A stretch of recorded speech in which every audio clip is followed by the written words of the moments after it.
Alhamdulillah sudah duduk, iaitu lawan doa dari Alhamdulillah Ta'ala. Yang kedua membaca benda perangan.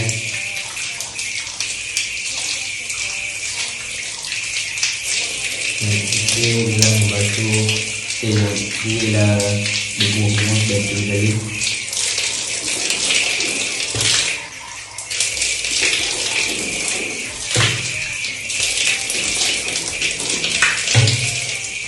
Empat adalah membasuh muka naik sekali sambil banyak duduk. Niatnya ialah membantu doa lillahi ta'ala.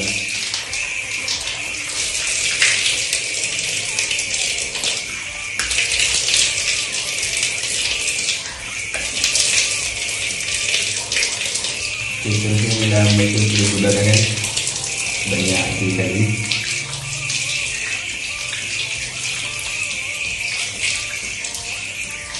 Merasa air dari tengah kanan kiri ke siku.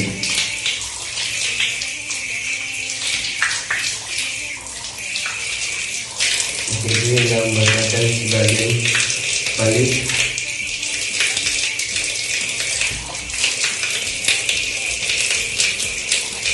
Seterusnya ialah isikan dirinya sebanyak kali.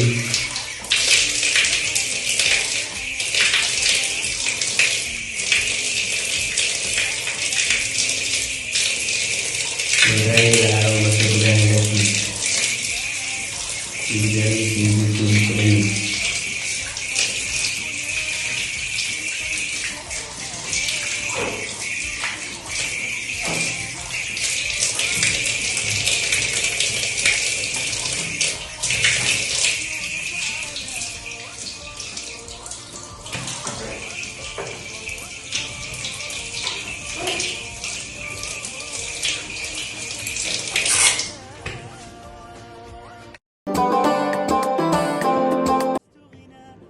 Cara bertayamum yang pertama ialah dengan niat nawaitu tayammumal istibati solati fardi lillahi ta'ala. Saja aku bertayamum untuk melakukan salat fardu kerana Allah Ta'ala. Langkah pertama ialah dengan menepuk kedua tangan pada debu dan menipiskan pada tapak tangan.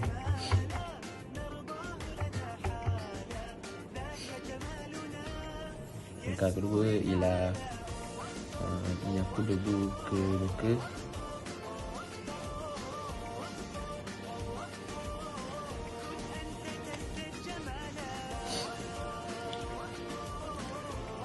Seterusnya ialah menyapu lagi debu tapak tangan untuk menipiskan debu.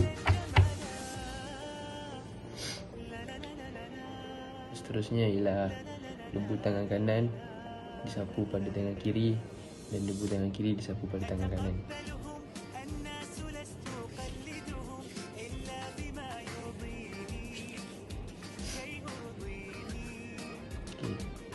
Yang terakhir ialah baca doa selepas berwudu. Cara solat jenazah. Yang pertama ialah berdiri tegak di hadapan jenazah lelaki. Kedua, membaca niat, saja aku sembahyangkan mayat ini 4 takbir fardu kerana Allah Ta'ala. Ketiga, membaca Al-Fatihah. Bismillahirrahmanirrahim. Alhamdulillahirrabbilalamin. Ar-Rahmanirrahim. Maliki yaumiddin. Iyyaka na'budu wa iyyaka nasta'in. Ihdinas siratal mustaqim. Siratal ladzina an'amta 'alaihim ghairil maghdubi 'alaihim waladdallin. Amin. Allahu Akbar. Membaca selawat. Allahumma salli ala Sayyidina Muhammad. Allahu Akbar.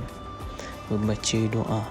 Allahumma ighfirlahu warhamhu wa'afihi wa'fu anhu. Allahu Akbar. Membaca doa. Allahumma la tahrimna ajruhu wa la taftina ba'dahu waghfir lana wa lahu.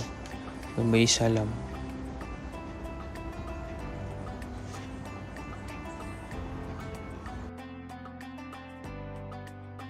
Assalamualaikum dan selamat sejahtera. Hari ini saya akan menyampaikan tazkirah ringkas sempena bulan Ramadan ini. Jadi tajuk tazkirah ringkas yang telah saya pilih adalah kelebihan bulan Ramadan. Bulan Ramadan merupakan bulan yang sangat istimewa berbanding bulan-bulan yang lain. Setiap umat Islam amat menanti-nantikan bulan ini kerana segala pintu taubat akan terbuka dan ibadah yang dilakukan akan menghasilkan pahala yang berlipat ganda. Bulan Ramadan ini juga merupakan bulan yang dirahmati oleh Allah Subhanahu Wa Taala. Jadi sekarang saya akan menyampaikan beberapa kelebihan yang ada di bulan Ramadan ini. Jadi yang pertama adalah seperti yang kita tahu, rukun Islam yang ketiga adalah berpuasa di bulan Ramadan. Hukum berpuasa di bulan Ramadan adalah wajib bagi setiap umat Islam. Setiap umat Islam haruslah menunaikan puasa, iaitu menahan diri daripada makan, minum dan segala perbuatan yang dapat membatalkan ibadah puasa daripada terbit fajar hingga terbenamnya matahari. Rasulullah SAW pernah bersabda, barang siapa yang berpuasa di bulan Ramadan kerana iman dan ingin mendapatkan pahala, lalu dosa-dosanya yang lepas akan diampunkan. Jadi kelebihan yang kedua adalah mengingatkan kita bahawa bulan Ramadan bukan bulan turunnya Al-Quran. Allah menurunkan Al-Quran kepada Nabi Muhammad SAW tepat pada saat bulan Ramadan. Pada tanggal 17 Ramadan, tepatnya di Gua Hira, Nabi Muhammad dapatkan wahyu pertama kalinya, iaitu Al-Quran melalui perantara malaikat Jibril. Jadi kita sebagai umat Islam haruslah mengingat bahawa bulan Ramadan juga merupakan bulan turunnya Al-Quran.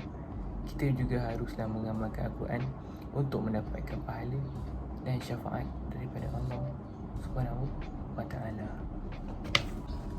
Jadi isi yang ketiga ialah Allah akan membuka pintu syurga, menutup pintu neraka dan syaitan-syaitan akan dibelenggu. Di bulan Ramadan ini Allah menjanjikan kepada setiap umatnya yang melakukan kebaikan dan beribadah akan mendapat pahala yang berlipat ganda. Maka pintu syurga akan terbuka luas. Kemudian kepada umat-umatnya yang mengakui dosanya dan bertaubat, setiap dosanya akan diampunkan oleh Allah Subhanahu Wa Taala. Maka pintu neraka akan tertutup rapat. Rasulullah SAW pernah bersabda, apabila tibanya bulan Ramadan, pintu syurga akan terbuka, manakala pintu neraka akan ditutup dan syaitan akan dibelenggu. Jadi di bulan Ramadan ini sama-samalah kita melakukan kebaikan dan beribadat untuk masuk ke dalam syurga Allah Subhanahu Wa Taala. Jadi yang terakhir ialah adanya malam Lailatul Qadar. Malam Lailatul Qadar merupakan satu malam khusus terjadi pada bulan Ramadan. Ayat Al-Quran diturunkan pada malam ini. Malam ini disebut di dalam Al-Quran dalam surah Al-Qadar. Ia lebih baik daripada 1000 bulan. Antara hikmah malam ini dirahsiakan agar umat Islam rajin beribadat di sepanjang malam, khususnya di 10 malam yang terakhir. Majoriti umat Islam biasanya berusaha agar tidak mensia-siakan malam ini. Lazimnya dengan menjaga diri agar berjaga pada malam-malam terakhir Ramadan sambil beribadah sepanjang malam. Jadi di akhir bulan Ramadan ini, sama-samalah kita berusaha untuk mendapatkan malam Lailatul Qadar dan menjadi seorang umat Islam yang berjaya di dunia dan di akhirat. Sekian tazkirah ringkas daripada saya. Wabillahi taufiq wal hidayah. Assalamualaikum warahmatullahi wabarakatuh. Assalamualaikum warahmatullahi wabarakatuh. Sekiranya saya pada hari ini ialah sikap saling hormat menghormati. Saling hormat menghormati ini merupakan salah satu sifat mahmudah atau sifat terpuji dalam Islam. Sifat hormat menghormati ini harus ada dalam diri seseorang Muslim yang mengaku beriman kepada Allah Subhanahu Wa Taala. Contoh-contoh sikap hormat menghormati ini adalah ciri-ciri seorang yang berakhlak mulia. So antara contoh yang menunjukkan kita ni mempunyai sifat menghormati ialah dengan memberi layanan mesra dan sopan terhadap orang lain, saling bekerjasama, saling menghargai antara satu sama lain dan menghargai budi serta jasa orang lain.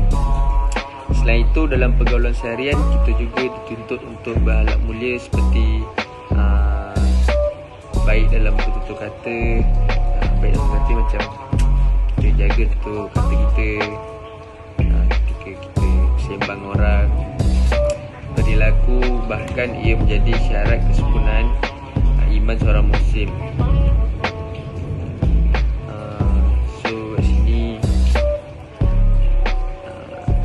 Kalau kita nak orang hormat kita, kita kena hormat orang dulu. Dia macam tu lah. Okay. Nak hormat orang ni pun tak susah. Macam mana saya terangkan tadi lah, kita memberi layanan yang baik, menjaga tutur kata, beradab sopan ketika dengan orang lebih tua atau orang lebih muda. Semua orang kita kena hormat. Sebab hormat ni dia membantu mengurangkan iman kita. Lagi hormat tu masalah ada adab kita lah, ada adab seharian kita. Okay? Kita menghormati orang lain. Macam kita nak belajar, kita kena hormat guru kita supaya ilmu yang kita dapat tu berkat.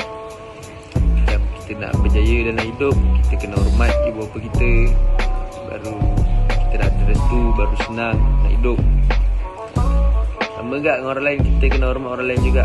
Kita tak boleh tak hormat orang lain. Tak kisah dia siapa, kita kena hormat. Okay. Tak kisahlah pangkat kita lagi tinggi ke, darjat kita lagi tinggi ke, orang lain kita tetap kena hormat. Kita semua sama manusia. Semua ada buat salah, semua buat dosa. Tak lari pada buat dosa. Okay. So tak ada istilah dia jahat, kita tak payah hormat. Okay. So itu je lah dari saya. Sekian. Pasal menghormati ni panjang-panjang tak boleh, agak bising lah sebab hujan lebat. Maafkan saya. So Assalamualaikum semua dan selamat Hari Raya Idul Adha.